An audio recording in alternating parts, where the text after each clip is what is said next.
Seats. We're going to go ahead and get started. We're kind of sandwiched between a couple meetings. We got education going on that some are bouncing back and forth at 10 o'clock. We also have, no, I think A&R was canceled, so I think we're okay on the back end.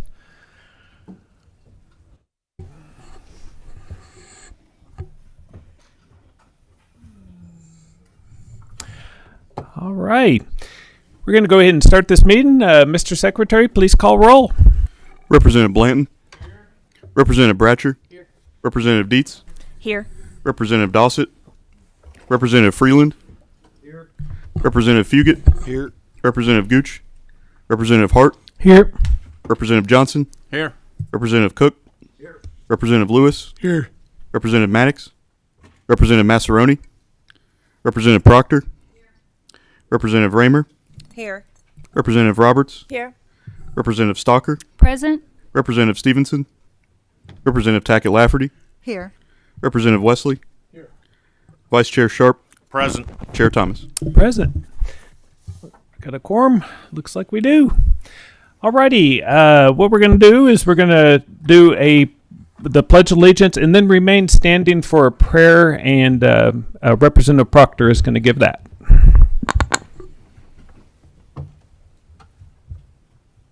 I pledge allegiance to the flag of the United States of America and to the republic for which it stands, one nation, under God, indivisible, with liberty and justice for all. Pray with me. Heavenly Father, we are so thankful for this day. We are thankful for the opportunity to be here serving the people. Lord, I pray that you will be with the families of the service members that were killed in Jordan over the last few days. Lord, I pray your protection over our servicemen and women as they are serving overseas and down in our Texas border. Lord, we are thankful for them, for their willingness to stand firm and defend our borders and defend our liberties and freedoms. I pray you will give us wisdom and guidance as we hear bills and that we vote on them. Give us discernment, help us know what is true. And Lord, I just pray for this day and everybody in this room. In your name I pray. Amen. Amen. Thank you. We got a pretty good crowd, but I want to thank USA Cares, Matt, Carson, and Trey. Thank y'all for being here. Important group, and we all need to show our support behind y'all too there. So we appreciate y'all being here at the meeting this morning. We're going to move right into our distinguished soldier, and she has a little bit of a drive on the way home there. So would you come on up? And I'm asking Scott Sharp, I believe you're a constituent of his, so he's going to say a few words about you and then let you also speak. Please, Representative Sharp, you know the drill. Make sure their lights are on, and please introduce yourself for the record, all three of y'all, if you would. Thank you, Mr. Chair. I'm Representative Scott Sharp from the 100 District, and to my left here, I have Sergeant First Class Heather York, who is also from the 100 District, and I have Captain Dell, and I'll let you guys talk a little bit about yourself here in just a second. But first, I want to talk about Sergeant York. Sergeant York's been serving recruiting and retention as a recruiting and retention non-commissioned officer for the Kentucky National Guard for over 6 years. She's been stationed at both Moorhead and in Ashland for fiscal year 2023. Sergeant York has enlisted 14 soldiers into the Kentucky Army National Guard during this time frame and was selected by her leadership to represent Kentucky in the Southeast Region Recruiter of the Year competition. She's got a never quit attitude and work ethic. She takes care of her fellow recruiting and retention non-commissioned officers through mentorship and training. Sergeant First Class York also enrolled in the master's level classes during that time frame, a testament to her amazing talent in managing her time in both work and life. Most importantly, she is a dedicated mother of 3 wonderful children. Her commitment to the Kentucky Army National Guard and the Commonwealth of Kentucky is beyond admiration. And with that, Sergeant York, why don't you introduce yourself? All right, good morning. Chairman, fellow committee members, I appreciate you having me here today and giving me the chance to be recognized Proud to be here with somebody from the same district.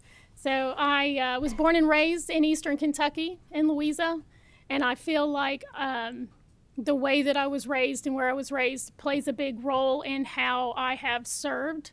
I joined the National Guard when I was 17. I was still in high school. I joined on a whim. I thought it would pay for my college and I would serve for a while and I'd walk away from it. But I feel like having the opportunity to serve makes you more of a patriot. So the more that I served, the more I appreciated my fellow service members and the more I appreciated my community, my state, and my country. So I am now at 18 years of service. I'm planning to stay as long as they'll have me. I joined as a combat medic. I served for several years in the 201st Engineer Battalion, never deployed with them. Eventually was chosen out of all medics in the state to join the flight medics here in Frankfurt with the medevac, and I deployed with them in Operation Enduring Freedom to provide medevac coverage for the country of Kuwait.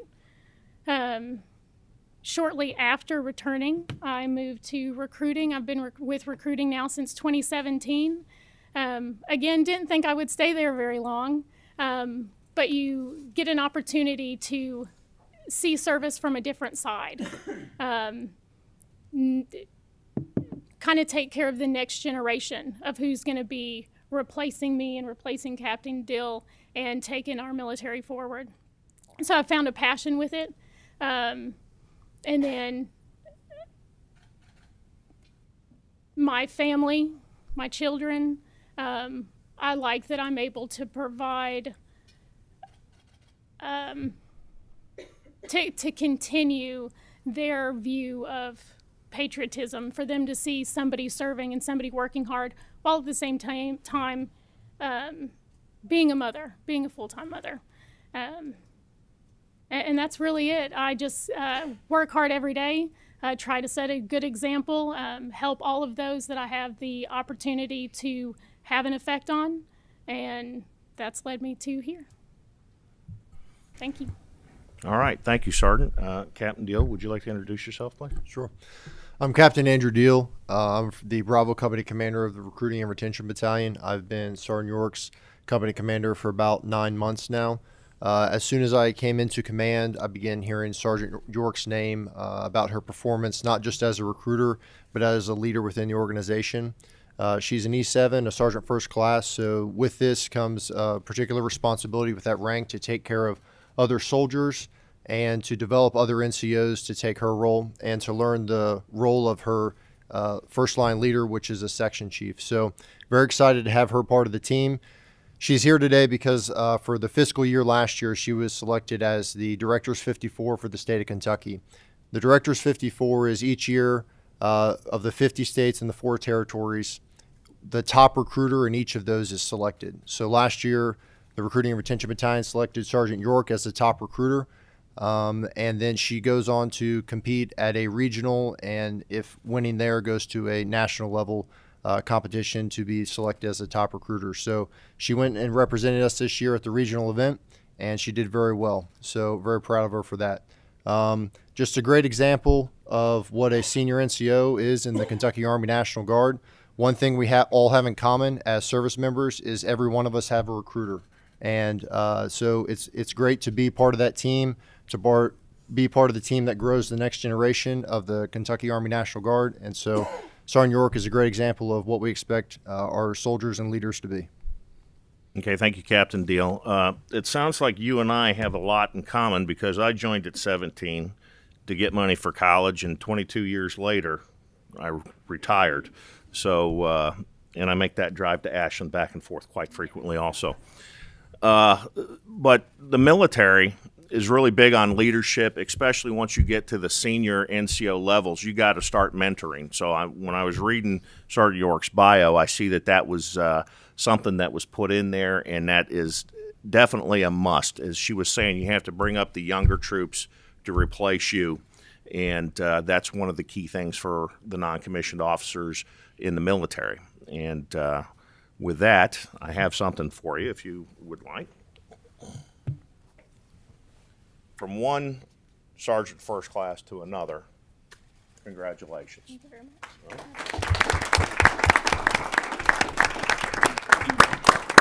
And good luck at regionals and when you win that nationals.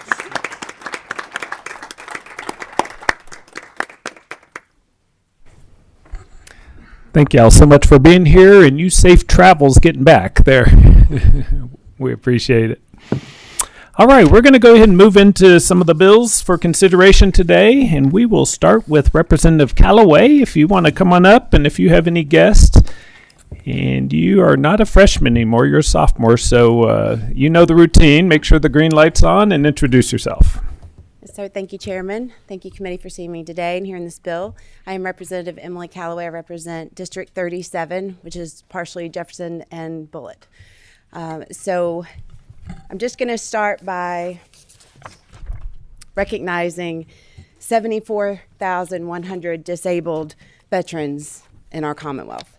And many of these veterans require extra help from a companion. And it's a VA service dog, specifically.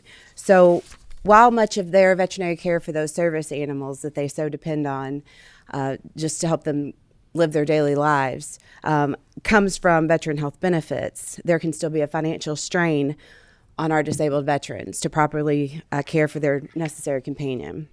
So this bill offers some relief by making the veterinary care charges tax exempt.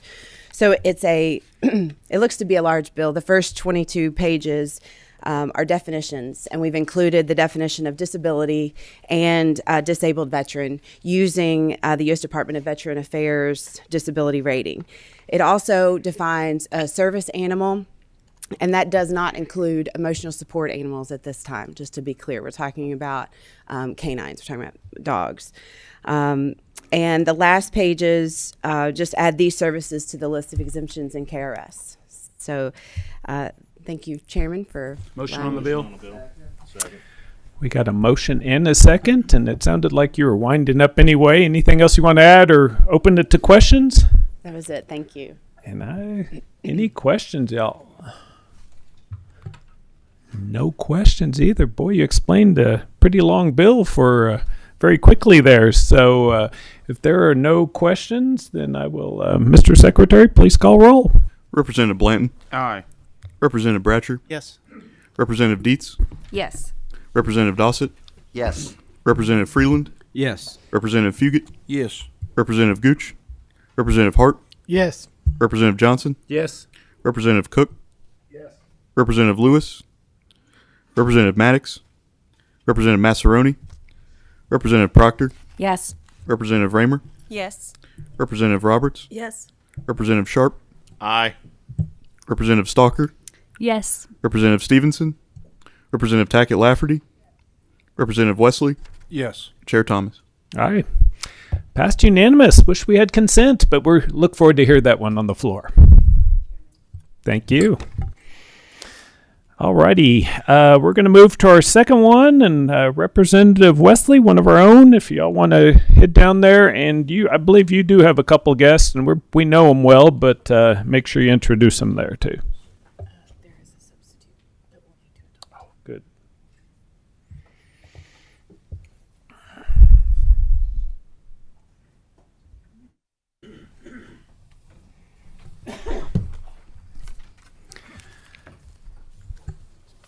I believe there is a committee sub here.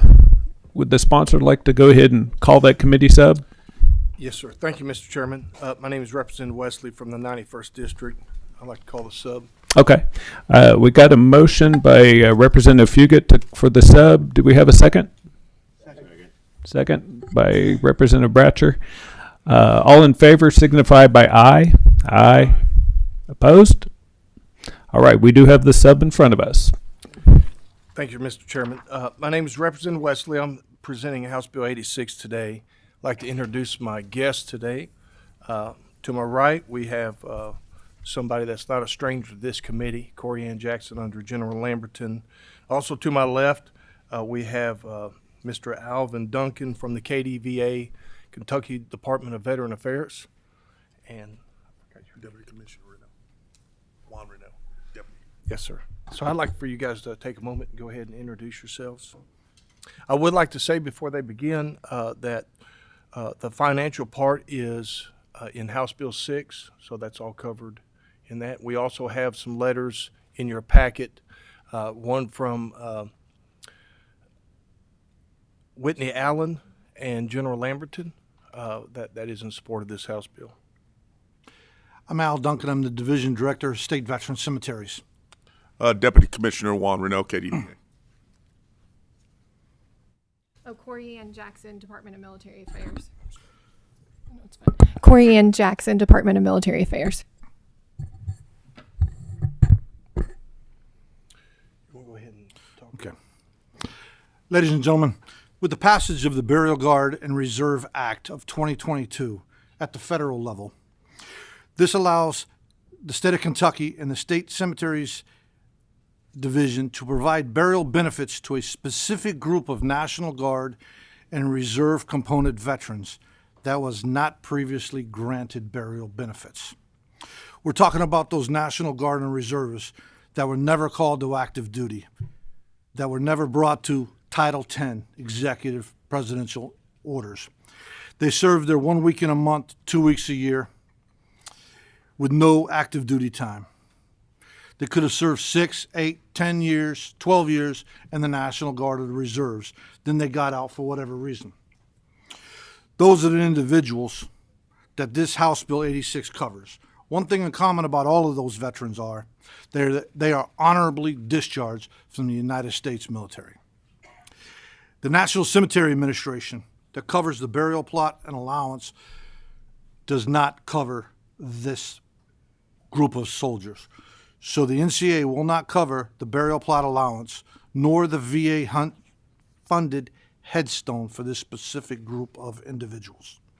The State Cemeteries Division would lose that plot allowance, approximately $948 per veteran, and must cover the cost of the upright marble headstone.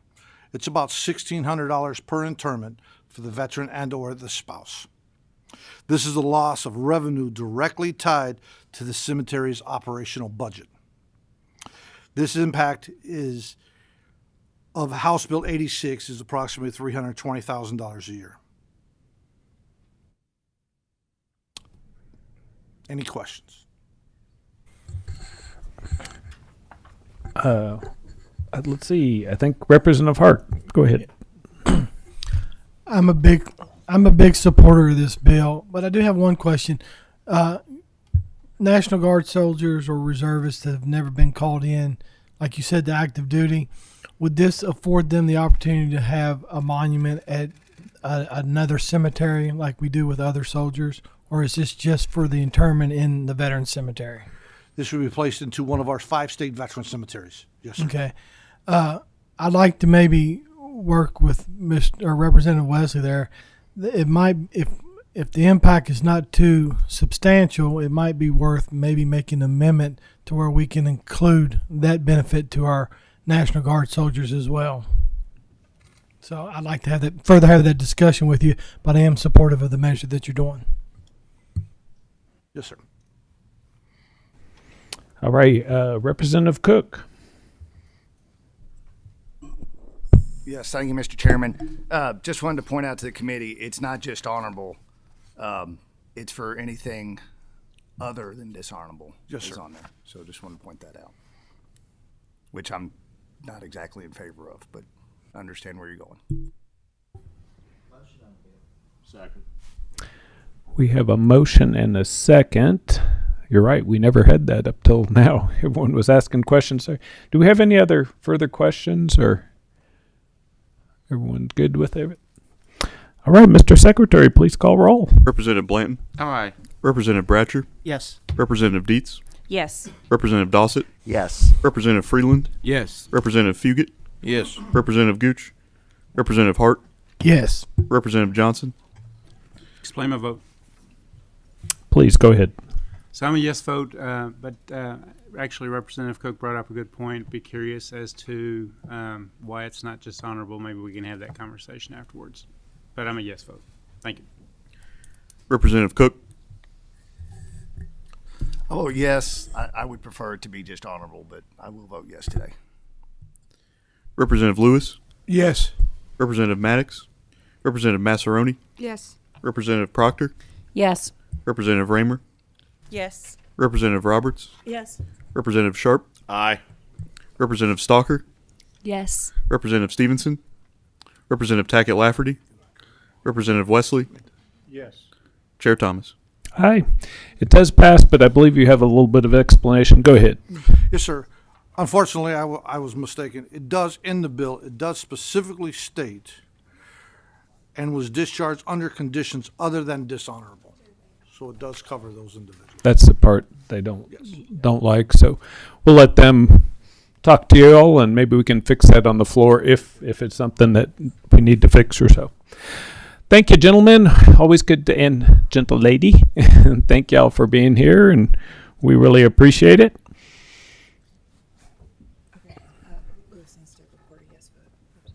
All right.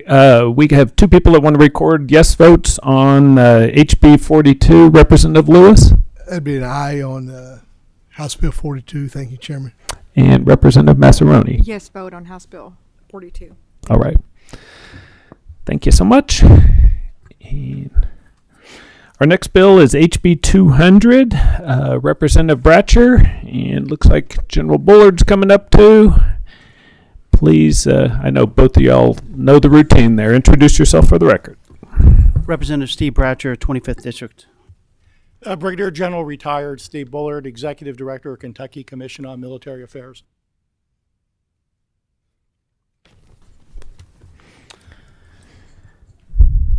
So thank you, Chairman. This House Bill 200 is basically an omnibus bill. It corrects 4 or 5 different things. I feel like I'm having deja vu here because we passed it unanimously last time.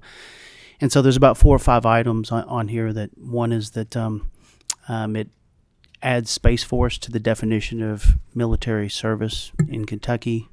And then there's a Interstate Children's Compact Commission. That if you want to explain some of that. Oh, yes, please. So Representative Bratcher's right. It passed the House unanimously. It also passed Senate VMAP unanimously, but on that day, no bills were going to consent. And because it didn't go on consent, it ran out of time on the Senate floor. So it's the same bill as last year. The biggest part to this is on the Military Interstate Children's Compact. We run that, Kentucky Commission on Military Affairs. In fact, we have our annual meeting today, and Senator Wilson and Representative Dossett are members of our commission. And it does 2 things there, where when this compact was adopted by all 50 states, by the way, there was a compact error where a federal law was incorrectly cited as a section instead of a chapter. And while that has very little impact, it does give a federal judge the right to throw a case out on technicality, and we want to remove that. The other thing it does, which is a good one, is it adds the National Guard and Reserve to the compact. And states are asked to do this by the chairman of the Joint Chiefs of Staff on an individual basis, and they're not covered because when the law was initially passed, everybody kind of thought it would only apply to active military. Well, if you're a Kentucky Guardsman and you're stationed at the Wendell Ford training site in Greenville and you get an in-state transfer to Ashland, then this bill wouldn't cover you because it's not an interstate transfer. So while common sense applies and we represent guardsmen anyway and we never have a problem with it, we would like to have that legal background to be able to properly enforce the law. And we just don't tell people it's not law. We just tell people to do it, and they do. So that's the biggest part. The only difference from last year is we've added, at Representative Bratcher's request, the Legion of Merit license plate. We didn't have that in here last year. We do have Space Force license plate. All the military components have a license plate, except Space Force, because they're so new. So we want to add them. And the Legion of Merit is kind of a rough equivalent to the Bronze Star Medal. It's slightly higher in status, and it's normally given to senior officer and enlistates who have had an exceptional career. So it's a beautiful medal as well. And I have to really commend the Transportation Cabinet, Mike Hancock and his team, for their support of all of the military plates. If you go onto our website, we have a ton of military plates. We have 5 new military unit plates that were just released for Fort Knox and Fort Campbell, including the 101st Airborne Division.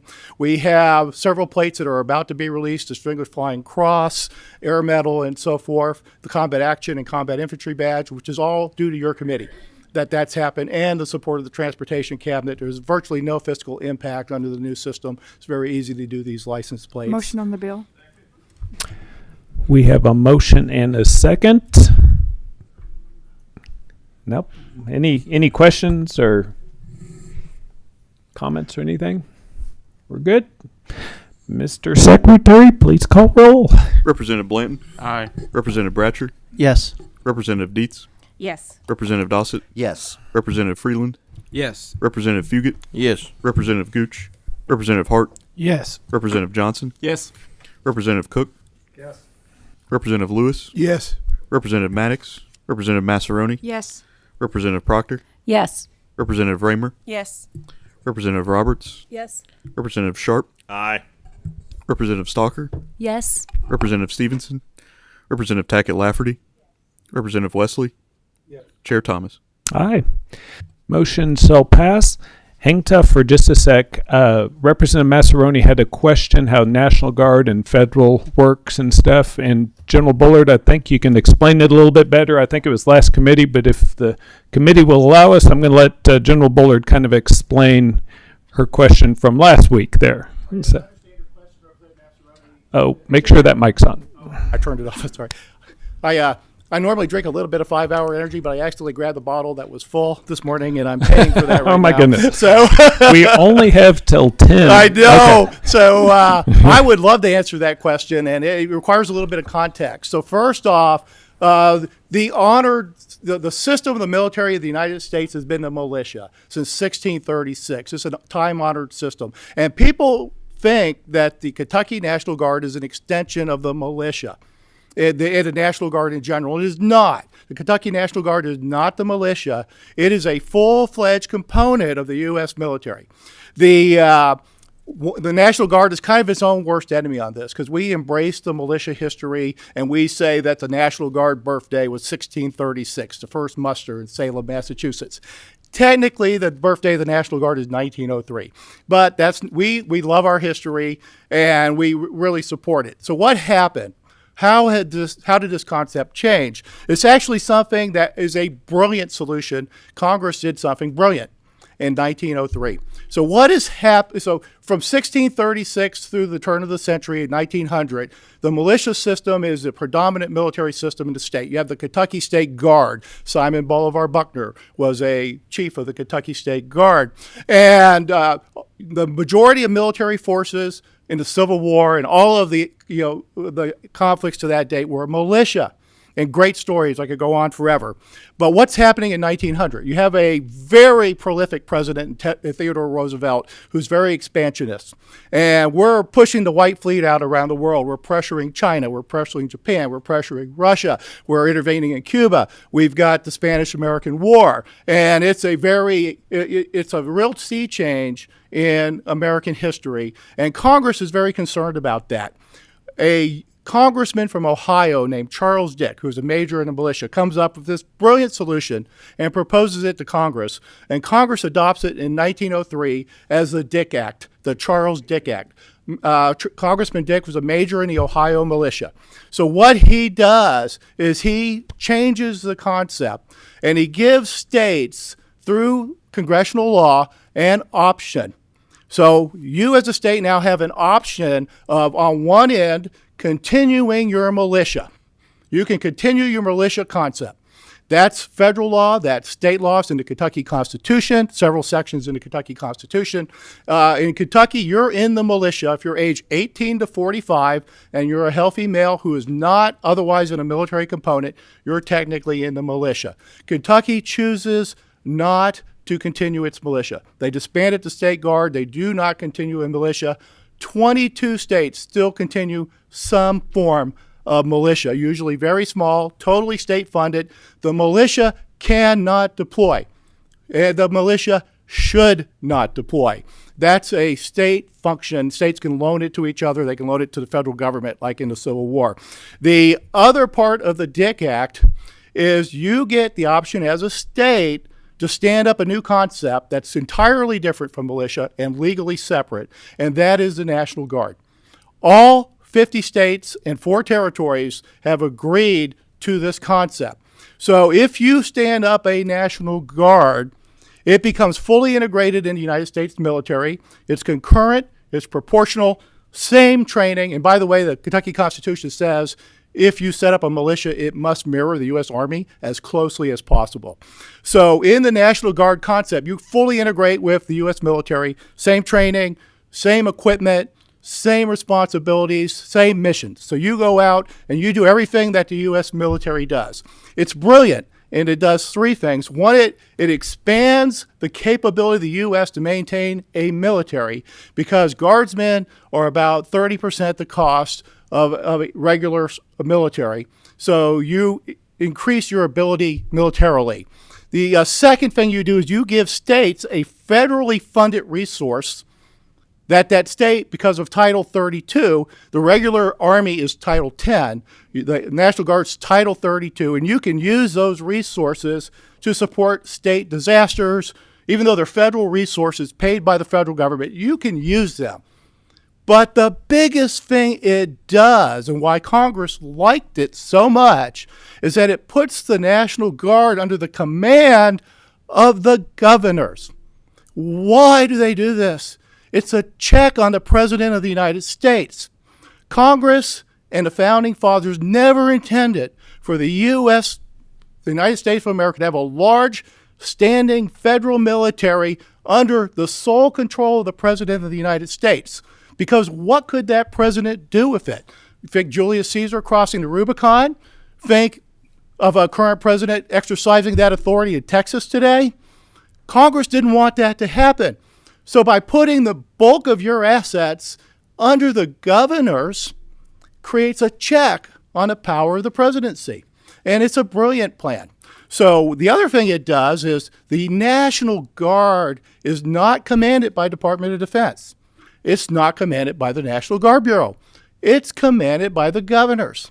So Congress has given the President and the Secretary of Defense limited call-up authority for war, declarations of war, and for certain other activities. But generally speaking, you're under the governor if you're in the National Guard. What this means is that DOD cannot come to the Kentucky National Guard and say, Kentucky National Guard, you're sending the 2123rd Transportation Company to Iraq for a year. They are not allowed to do that.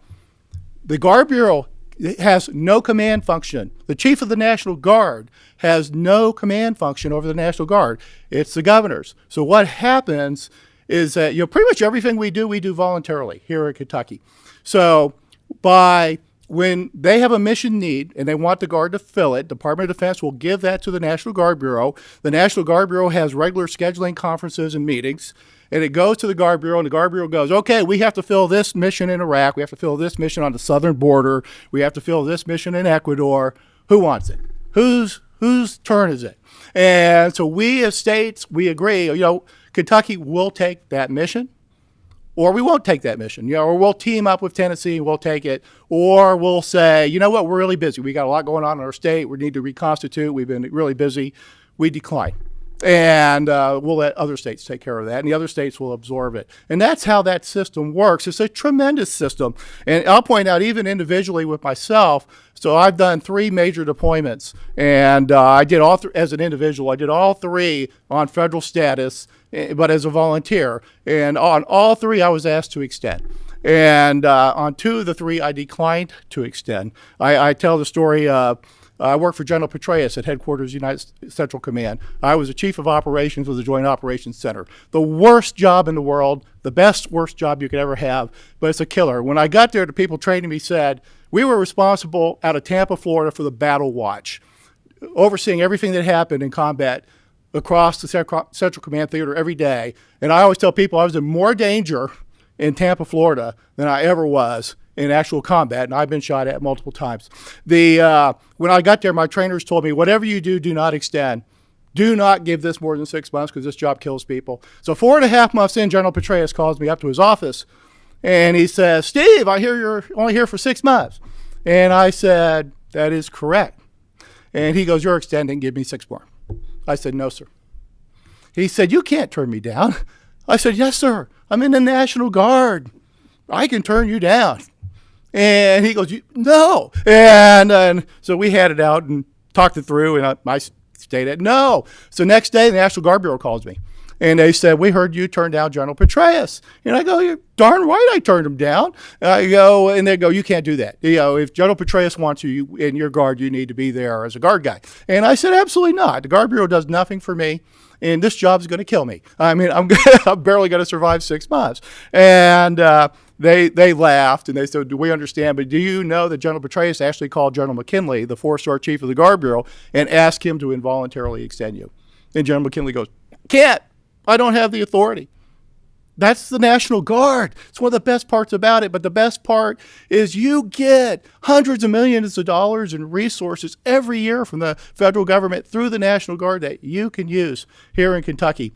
You get, and it's phenomenal. If you were to, so a state has the option of not doing the militia, and Kentucky doesn't do the militia. You also have the option of opting out of the National Guard. It's not mandatory you participate. Again, every state and territory does for a good reason. And if you opt out and you say Kentucky will no longer support federal deployments, then you don't have the Guard. That's not the Guard. You're reverting to the militia. And at that point, the Department of Defense will say, okay, we got it. We'll move all your equipment and missions to another state that will support it. And you're the militia. Kentucky will have to fund your militia out of whatever you want to keep. You have to fund it yourself. And the Guard construct is phenomenal, and it's not the militia by law, in any other way. So that's why we deploy. And again, we control it. In almost every case, we control it out of Kentucky. I'm